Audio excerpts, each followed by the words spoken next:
Je ne sais pas si tu es au courant, mais en ce moment, c'est la période d'information pour la mobilité internationale. Donc, si tu veux partir 1 ou 2 semestres intégrés dans une université partenaire et donc à l'étranger, c'est le moment de te rapprocher de ton pôle mobilité. Personnellement, je suis allée en Corée du Sud de mars 2024 à juin 2024 à Chungang University. Dans cette vidéo, je vais surtout être là dans la présentation de la mobilité internationale. Donc, si tu veux un peu plus de détails, je t'invite à m'écrire en commentaire toutes les questions que tu peux avoir.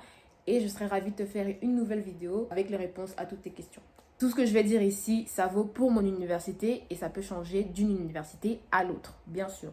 En te renseignant auprès de ton pôle mobilité, tu vas pouvoir savoir si ta formation te permet ou pas d'aller à l'étranger. C'est super important. Une fois que tu as trouvé donc, les universités partenaires qui acceptent des étudiants qui sont dans ta formation, c'est là que tu vas pouvoir aller commencer à faire tes recherches sur les sites des universités partenaires. Donc moi, ce que je faisais, c'est que je cliquais sur le nom des universités et j'allais sur le site et je recherchais Exchange Student. Tu cherches Exchange Students et normalement, tu trouves la page avec toutes les informations, l'admission, comment ça se passe, les cours qui sont proposés en anglais, etc. etc. Il faut savoir qu'il te faut principalement 6 documents. Okay? Tout d'abord, il te faut un CV en anglais. Tu pars à l'étranger, you need to speak English. Deuxièmement, il te faut une lettre de motivation. Donc, ce sera une lettre de motivation que tu vas faire en français pour expliquer pourquoi tu veux partir à l'étranger, que tu veux découvrir une nouvelle culture, que tu veux apprendre une nouvelle langue et que le meilleur moyen d'apprendre une nouvelle langue, c'est d'être sur le territoire. You know. Si tu veux que je te donne un exemple de lettre, n'hésite pas à me le dire en commentaire. Je te montrerai mon exemple de lettre de motivation avec plaisir. Troisièmement, il te faut une lettre de motivation, cette fois-ci en anglais. Tu vas devoir faire une lettre de motivation en fait pour chaque université à laquelle tu vas postuler, tout simplement. Voilà. Donc moi, je sais que je pouvais postuler à 5 universités maximum. Et donc pour ces 5 universités, j'ai dû faire une lettre de motivation en anglais. Yeah, you need to speak English x2. Donc c'est vraiment très important de maîtriser la langue.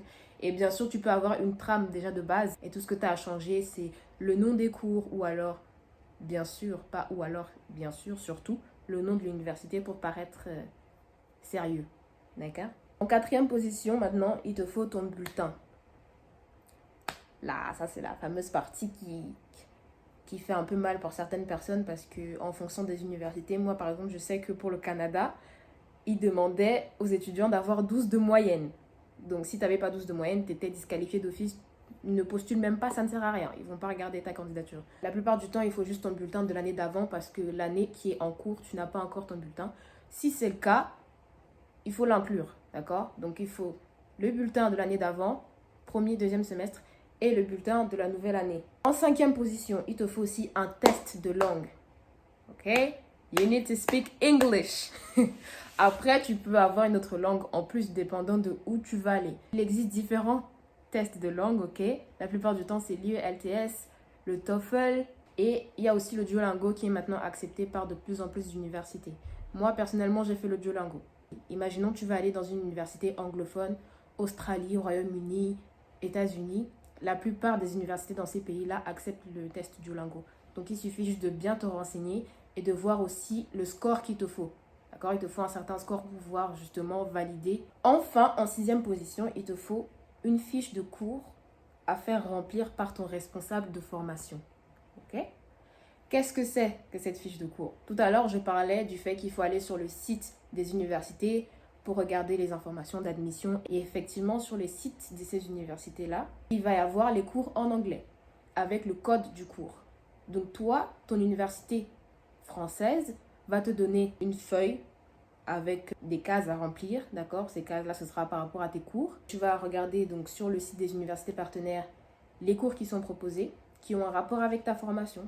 Tu vas en choisir entre 4 et 5. Bien sûr, ça, tu dois demander au préalable à ton responsable de formation. Une fois que c'est rempli, tu vas envoyer ces fiches à ton responsable de formation qui va les signer. Et une fois qu'elles seront signées, c'est là que tu pourras les inclure dans ton dossier de candidature. D'accord? C'est un peu du ping-pong. Il faut un peu être au centre et parler à telle personne, parler à telle personne. C'est pour ça qu'il faut être organisé. Si tu n'es pas organisé, tu vas le devenir. Amen.